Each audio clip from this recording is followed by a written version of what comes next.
Un astéroïde récemment découvert fonce vers la Terre. Cette fois, ce n'est pas Apu qui nous tient en haleine depuis des années. La dernière mise à jour de la NASA révèle la vérité sur l'astéroïde 2024 YR4.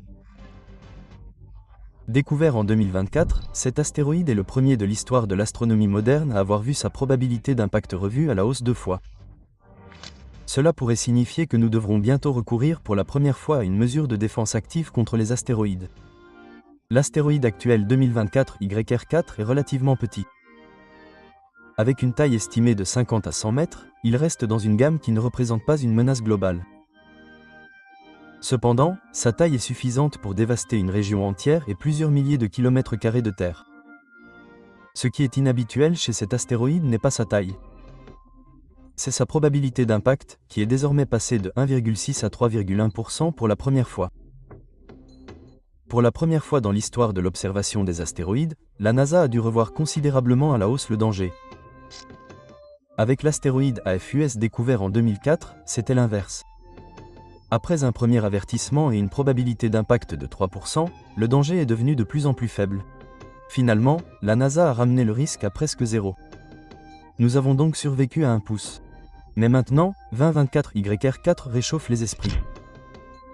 Le petit astéroïde pourrait frapper la Terre dès 2032 quelque part dans la région du Pacifique, en Asie du Sud, dans l'Atlantique, en Afrique ou en Arabie. Que se passerait-il alors ? YR4 se consumera-t-il dans l'atmosphère en 2024 ? Les experts n'en sont pas sûrs. L'astéroïde récemment découvert percutera-t-il vraiment la surface de la Terre en cas d'impact, ou se consumera-t-il dans l'atmosphère ? Les deux sont possibles. YR4 est à la limite en termes de taille. Il pourrait exploser juste avant d'atteindre la surface de la Terre comme l'astéroïde Chilinsk. En 2013, l'astéroïde a surpris les habitants de la ville russe. Tout ce que les gens entendirent fut un bruit assourdissant, puis l'onde de choc brisa les fenêtres de nombreuses maisons. Certaines des personnes qui se tenaient curieusement aux fenêtres souffraient de graves lacérations. L'astéroïde Chilinsk était probablement un peu plus petit que 202,4 YR4. Néanmoins, la dévastation qu'il causa fut remarquable. Imaginez que la détonation libère l'énergie de 30 bombes d'Hiroshima en quelques secondes. Et cet astéroïde était comparativement minuscule. Si Y4 devait frapper la surface de la Terre, il détruirait facilement une zone de plusieurs milliers de kilomètres carrés. L'onde de choc immédiate serait suffisamment forte pour anéantir des quartiers entiers, effondrer des bâtiments comme des châteaux de cartes et tuer toute personne non protégée dans les environs. Dans une métropole comme New York ou Pékin, l'explosion provoquerait non seulement des destructions massives, mais aussi des incendies qui se propageraient encore plus loin en raison des débris qui auraient été projetés dans l'air. La détonation pourrait provoquer une énorme vague de chaleur qui incinérerait tout dans un large rayon. L'onde de choc serait si puissante qu'elle pourrait endommager des fenêtres et des maisons à des centaines de kilomètres de distance. Si YR4 devait s'écraser dans l'océan, la menace ne serait pas moins effrayante. Un tel impact déclencherait un déplacement d'eau gigantesque qui pourrait conduire à un tsunami aux proportions apocalyptiques. Selon la vitesse et l'angle d'impact de l'astéroïde, les vagues pourraient atteindre des hauteurs de plus de 100 mètres, soit bien plus que les vagues du terrible tsunami de Noël 2004, qui a tué plus de 230 000 personnes. Des villes côtières pourraient être rayées de la carte. Des millions de personnes devraient être évacuées et les masses d'eau pourraient pénétrer profondément à l'intérieur des terres, détruisant des infrastructures vitales. Mais ce n'est pas seulement la destruction directe qui pose problème. Un tel impact pourrait projeter dans l'atmosphère une telle quantité de poussière et de suie que des changements climatiques saisonniers et des mauvaises récoltes seraient probables. Les conséquences exactes d'un impact sont difficiles à prévoir, mais une chose est sûre. Si Y4 devait toucher la Terre ou l'eau, les conséquences seraient catastrophiques et pourraient mettre en danger des millions de vies.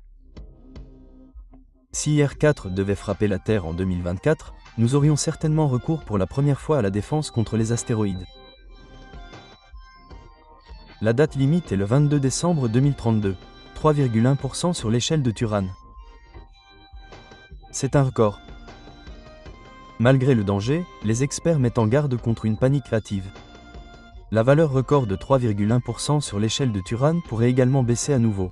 L'échelle de Turan est un système d'évaluation du danger que représentent les astéroïdes et les comètes proches de la Terre qui pourraient entrer en collision avec la Terre.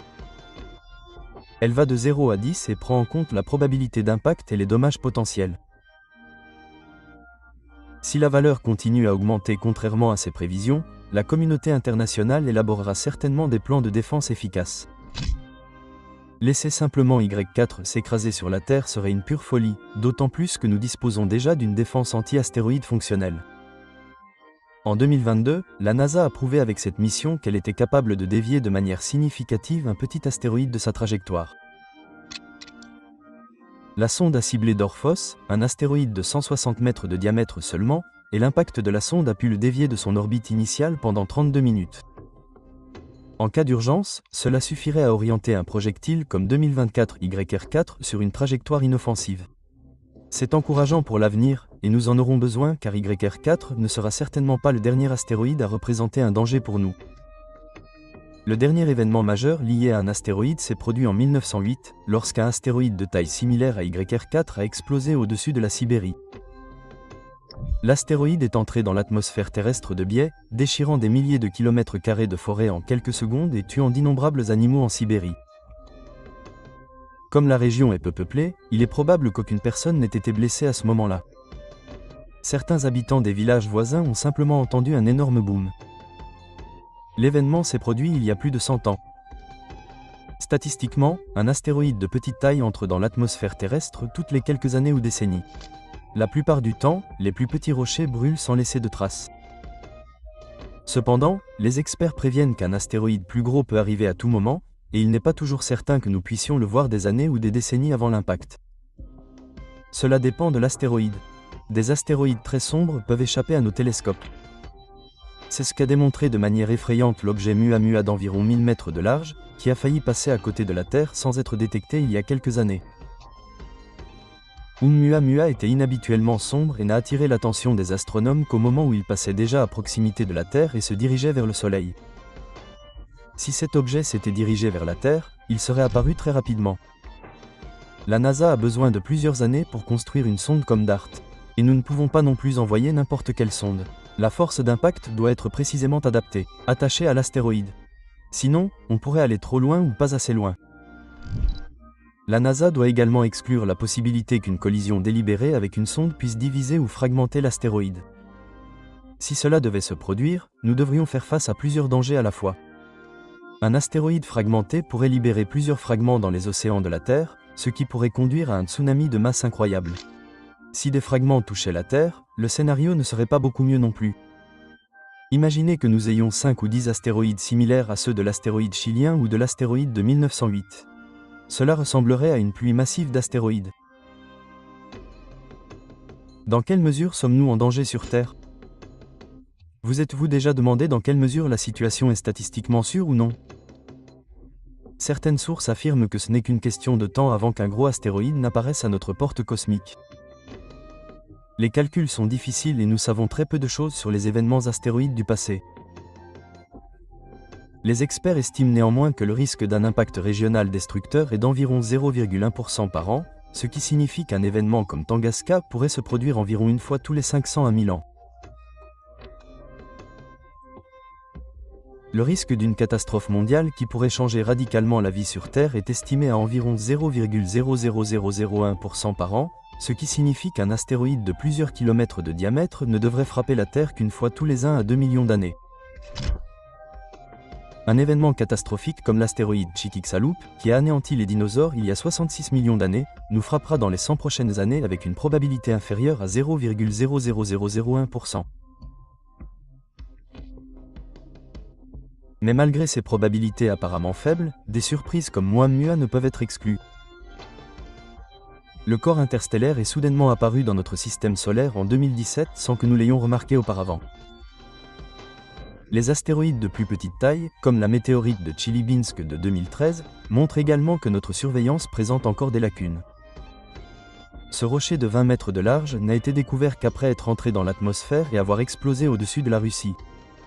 S'il avait été un peu plus gros ou s'il était tombé au-dessus d'une ville densément peuplée, cela aurait pu être une catastrophe. Mais que fait-on dans le monde en matière de défense contre les astéroïdes? La NASA n'est pas la seule à s'occuper de la sécurité planétaire.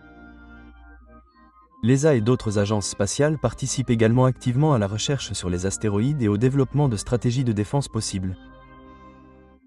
Une étape importante a été la mission DART de la NASA, qui a percuté avec succès la lune astéroïde d'Orphos en 2022, modifiant son orbite. Une démonstration cruciale que nous pouvons réellement rediriger les astéroïdes. La mission européenne ERA étudiera les effets de ce changement d'orbite et fournira ainsi des données précieuses pour les futurs efforts de déviation. Le Japon est également en première ligne avec ses missions Hayabusa. En 2010, la sonde Hayabusa a ramené pour la première fois sur Terre des échantillons d'un astéroïde. En 2020, Hayabusa 2 a suivi le mouvement, en rapportant de précieux échantillons de l'astéroïde Ryugu.